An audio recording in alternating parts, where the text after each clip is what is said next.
Ladies and gentlemen, welcome to the next epic and dangerous Hurricane Dorian Gray soap opera.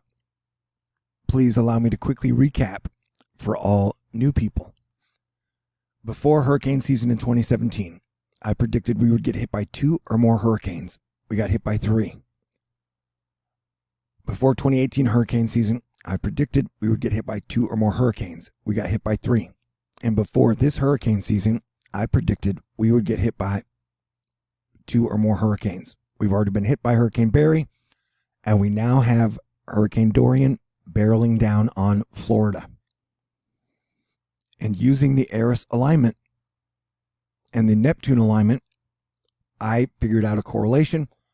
And in April, I said plus 7 minus 7 days to the September 10th Neptune alignment, we would get a hurricane that would hit the East Coast. And then I have one predicted for around October 13th that will be hitting Florida. And so I literally called this storm from 4 months out. So you're in good hands with my information. You have every single reason, if you're in Florida, the Carolinas, Georgia, even as high as New York, to take this thing seriously, because all indications are it will be a pretty bad major hurricane. On the 27th, I warned that we need to get ready for a possible Category 4 hurricane, and the models and media are now catching up to the fact that it could be a Category 4 hurricane. The good news is I think there's a 10% chance it could actually curve out to sea before it is all said and done. Bad news is I think there's a 15% chance it could end up being a Category 5 asterisk WTF hurricane system. And then, even if we nail down landfall, which right now is ranging from extremely south Florida to extremely north Florida, then what happens next is anybody's guess. Warning. What I'm about to show you now is from the latest GFS, and it's a bit of a horror show. This is just one model run. Got a long way to go, but the GFS has it making landfall in Florida and then going up the entire coast. And originally, I thought our Neptune opposition hurricane would hit about here, and I thought it would happen around the 18th to 23rd. And so it would put it in the location, which would be the New York, New Jersey area, on a day after the Neptune opposition. So that is definitely in the range of possibilities. And the worst case scenario is this isn't actually the Neptune opposition hurricane and that there will be one behind it. But either way, it's a good situation for everyone to take seriously, because a whole lot of people are going to be affected by this. And we are just now entering peak hurricane season. And just as I hit the bullseye from April on a hurricane right around the Neptune opposition, I'm pretty sure I'm going to hit the bullseye on a Category 5-ish hurricane around the middle of October. And what happens between then is anybody's guess.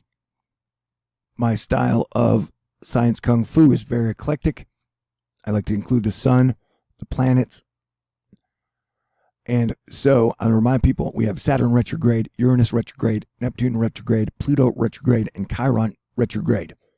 So, as the super cool Jim Tang points out, can we have just one damn tropical cyclone where we don't have drama around stall scenarios? Unfortunately, with all those gas giants retrograde, no, not now. Be prepared for some weird stalling shit. Michael Ventris, here we go. Again, Dorian's track continues to shift ever so southward in this afternoon's and WP runs, including the Euro hires. It's a bit slower and a bit lower on the predicted landfall. So now, some of the models are slowing it down to where it won't make landfall until September 4th.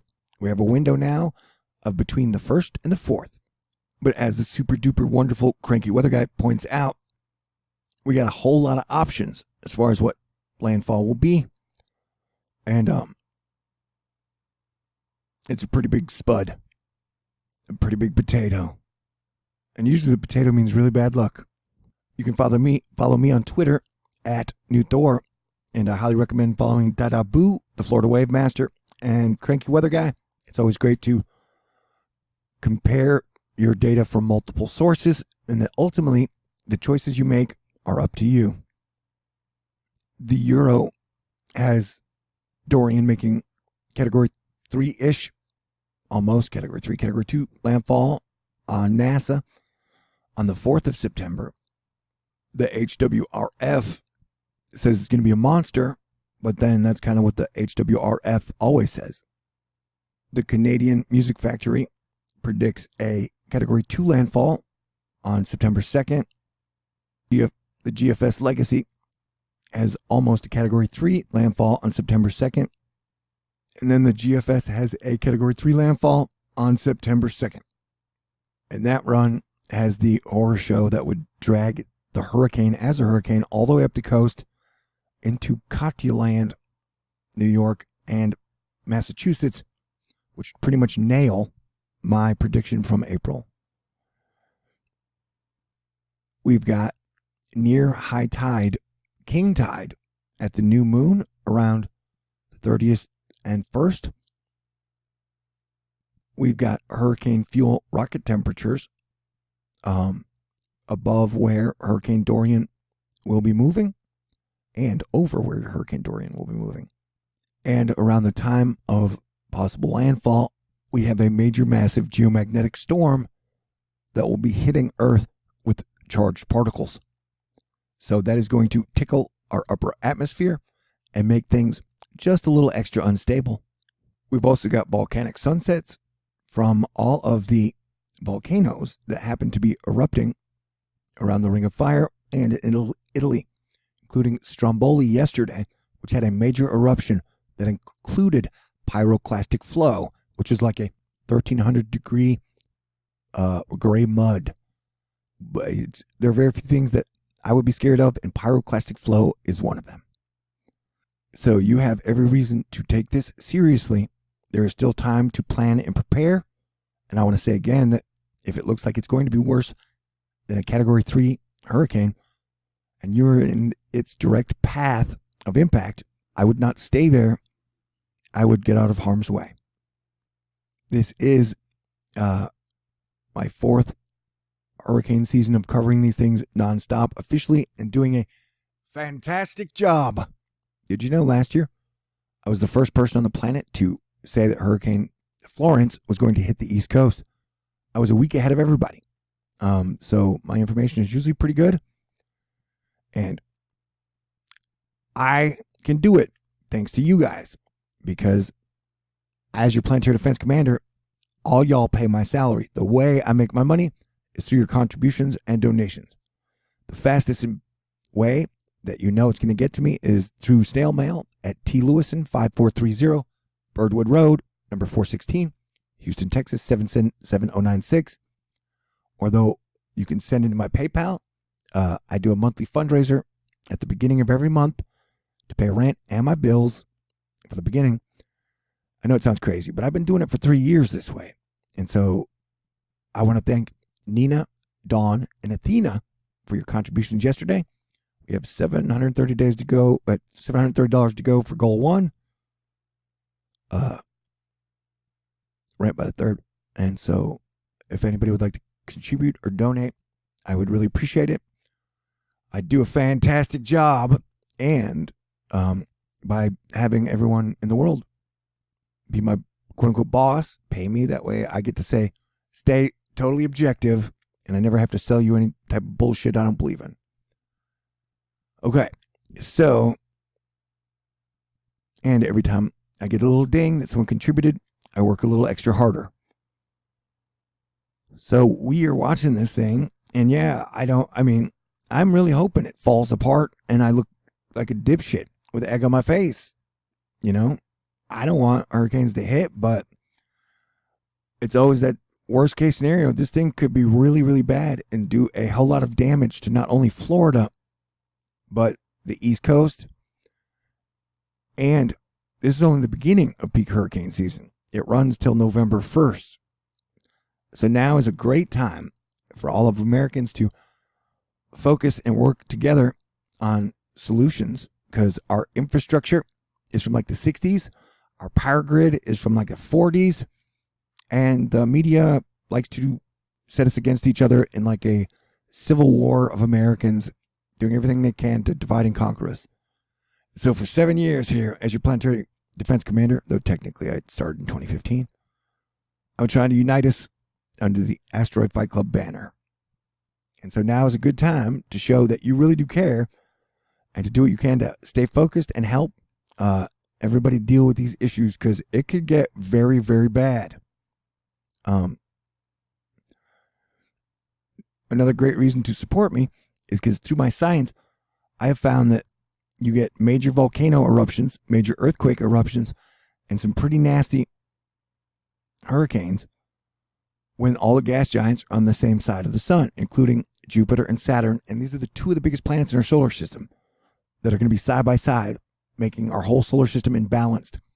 Every single major volcano eruption or earthquake in the United States came when all the gas giants were on the same side. And so you can get famous, make $1 million, and get world acclaim trying to sell people a carbon tax. But if you bring people the truth about the gas giants and the sun, you are going to be heavily under fire, which I have been. So thank y'all for all your love and support. It has been a big battle ever since. And on that same note, most people, it doesn't seem, are getting my notifications for my videos. And so it's best to manually check back on my channel every 3 or 4 hours for updates. Because I will be pretty much working nonstop until this thing makes landfall, doing what I can to bring you the best information possible. So this is your first update for August 29th, 2019. Yeah, so look, that's Earth size, that's Jupiter size, that's Saturn size. Can't you see how in a planetary orbital angular momentum with all these swinging around, that it is definitely going to affect things? Other planets affect things. People like to think that either it's like geoengineering or just carbon. No, man. The Earth and the solar system are a very dynamic, complicated process, just like Mother Nature. Another thing, off my gas giant correlation, on May 22nd, I started a volcano and earthquake watch for Canada and the west coast of the United States. And technically this lasts for the next 2 to 3 years. And we had a 6.3 earthquake off of Oregon in the Cascadia Range. Like there was once the Cascadia earthquake, I think was a 9.4 that caused a tsunami. And yes, that happened with all the gas giants on the same side. And so there are a whole lot of variables going down right now. I highly recommend everybody pay attention and do what you can to be kind and cool. Just like after a mass shooting, the whole nation focuses its attention on guns. Now would be a good time to focus our attention together as one American family on this hurricane and the ones that might follow. And then come up with ideas what we could do in the future. Because like I said, it's going to get wild for the next 6 years. So I've been recommending us build new cities from scratch in safe places in the United States since 2015. Brand new, updated infrastructure. But we continue to be stuck in a oil and war global economy. And Brexit's literally stuck in the mud. All right, so interesting times indeed. I love you guys. I'll be doing my best to bring you guys the best information. And y'all stay cool. I'll talk to y'all soon. Peace out. God bless everyone.